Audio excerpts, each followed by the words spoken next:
Okay, we're back for game three here between Oliver and Josh Grace. Where Josh took down game two after getting aggressive early when Oliver stumbled on mana. Yep. Oliver's at the bottom of the screen again, and Josh is at the top. Oliver is starting out with what he wants, blue red combo. So this time, I don't think we're going to see as quick of a match, especially in Josh's favor here. And interestingly, no one drop for Josh. He's got eight green one drops in his deck, but couldn't find Wow. any.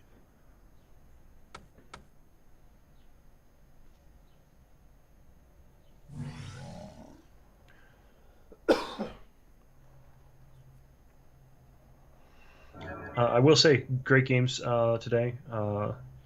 Really, really phenomenal competition between these two. Yeah, they've been very entertaining to start with, and we've still got Modern and Legacy to come. Yep. And I'm also happy that though Oliver's playing a control deck, it's not taking forever. Yeah. Yeah. And I will say that's also skill as well. A lot of these players will bring in the blue red and be like, "Oh, this is top deck," and then their turns will take 20 minutes because they really don't know what they're doing. Yeah, that's right. I don't know if people watch or follow Travis Wu. He's a very what you call polarizing figure in MTG. Correct. Yeah. Yeah, but He's the dude that was when the Saheeli-Con was gone. He was walking in that graveyard in Germany, right? yeah, that's the one. That crazy dude. Yeah, and he tends to. I just watch him because he's incredibly entertaining. He's like a. I'm not going to say a stoner, but he certainly talks like it, and Yes. he has the much loved Trav line to start with, but he Yep. makes some very good points, and he made a very entertaining video not long ago actually about control players and the point that you mentioned. It's one of the most aggravating aspects of playing, especially local, like your local game stores. Somebody that decks a heavy control deck and has no idea what they're doing. And like my local game store doesn't start their Friday Night Magics till about 8 p.m. And they usually run till like 4 in the morning. And whenever there's heavy control, Four in the in a morning. Oh. release, yeah. Oh, I'm not even kidding. 4 in the morning. When I got home the last time, my eyes were bloodshot. I couldn't even do anything the next day. My wife hated me. It was. We've just seen a disallowing the Glorybringer, but the pressure's still on here with the Virtuoso and the Conduit. It is. Yep. Yeah, when I used to stay in Singapore, there's a store that runs F&M on Friday afternoon at 2 o'clock, Hmm. and part of the job that I used to do there was kind of an investigative role where I could go in and look at various things. I had a Of government course. government position, so I don't. None of my ex-colleagues or bosses are listening to this, I'm sure. But I used to kind of take off after lunch on the premise that I'm going to check something out, and head down. And go play Yeah, Magic. go play some F&M at 2 o'clock on a Friday afternoon, and then I'd go to the have some dinner and go to the 8 p.m. So F&M real quick, after. sorry. There's a Bristling Hydra that was going to be played. That is Torrential Gilhork is coming out to, I believe, Yeah, bring out a counter. that has to be counted because it Yeah. can get beyond sweepers very quickly. Yeah, and Yes. occasionally as you say, I'd run into a very very slow control Now, player. it was essentially an Essence Scatter attempt. Yeah, that's a big play. So That's a huge play. he's bought in the gates from the sideboard, and he That does have two energy triggers for the Bristling Hydra available, huge, but huge. he has to get it to 6 because Hour of Devastation can do 5 damage now. Yeah, but sorry to finish my story. I'd Sorry. I'd run into a control player at the 2 o'clock, and I'd be exhausted for the 8 o'clock because they take so damn long to. Yes. And Yeah. at that stage was Esper Dragons, and so I played Esper Dragons as well, but I'd watch a ton of it online because it took me an hour to get to work on the bus, and just download the videos on my tablet and watch them, and so I knew the lines of play, so I could play through quite quickly. Hmm. But it used to infuriate the hell out of me when somebody would think and think and think and think and think. And then it's even worse when the play isn't even worth it, or if it was like if they thought for 20 minutes and it was a misplay, and you're like, oh my god, did that just happen? Yeah, but anybody listening that shares that view, I highly recommend the Travis Wu video. It's just hilarious. It's about 10 minutes of just Yep. laughing at what he's saying. He's getting a bit aggressive there with the Gear Hulk. He was looking for because Josh is tapped out, so he's hoping to trade for the Hydra. Hmm. But Josh is not interested. But if he's got an Hour of Devastation to follow up,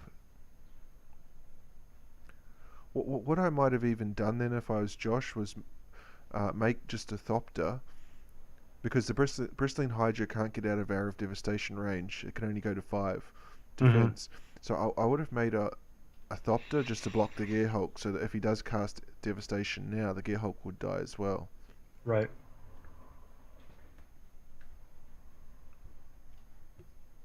But we've either got some thinking here or some lag. Right. So the tarantula's coming in for the attack, and we're waiting to see what imbuement is going to do in response. Is that correct? Yes, the Okay. priority is with Josh at the moment. Right. I mean, the funny thing. Okay, it looks like no response to it. He, and we'll see, possibly another Gear Hulk here. It's very possible. But Oliver, And yeah, here it is. Oliver will be right. thinking twice because he's seen the counter spells. And it was very smart of Josh to go ahead and go full board before he played anything else, because now the value of pulling like a counter from the Tier Hulk is gone. So now he's going to have to just pull with Scry. Yeah, and because I think Oliver's valuing that Hydra very highly here.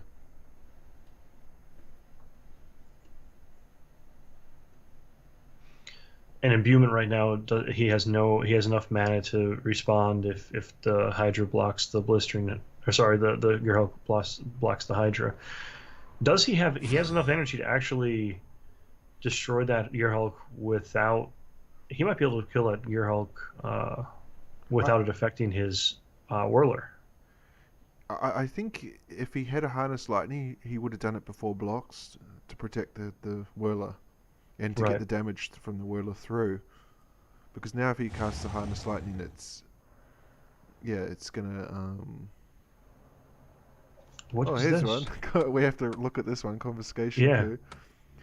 Uh, it gets 4 energy, then pay 1 of converted mana cost to gain control. So he's going to take control of the Gear Hulk. That's out of left field. So now he's got an answer for Hour of Devastation.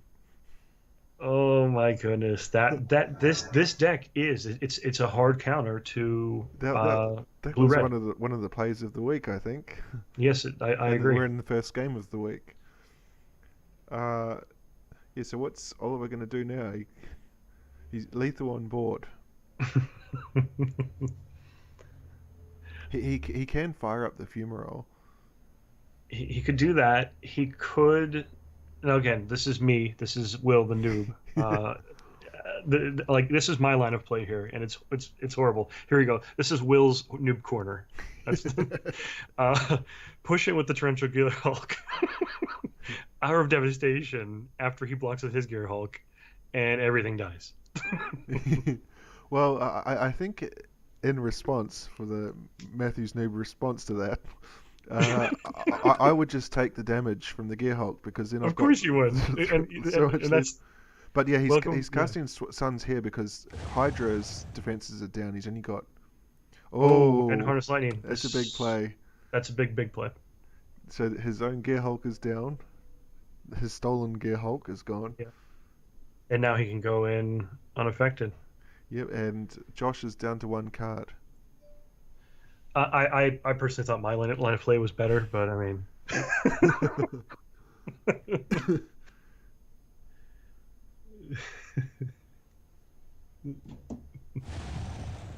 Yeah, I mean, I think Josh's line in his play in the last turn was fantastic I agree. with the confiscation coup. It's just The Which right, makes it which makes the blue red even more infuriating, doesn't it? yeah, Like I mean, after an amazing play like he did last turn, blue red still came back to screw him. yeah. He just got done by the right combination of cards. And I mean, that was a reach strategy. I would venture to say that he only had one of those in his deck. Yeah, obviously coming from the sideboard, I think. Yeah. So he's still down to. Oh, this is gonna hurt. Oh my goodness.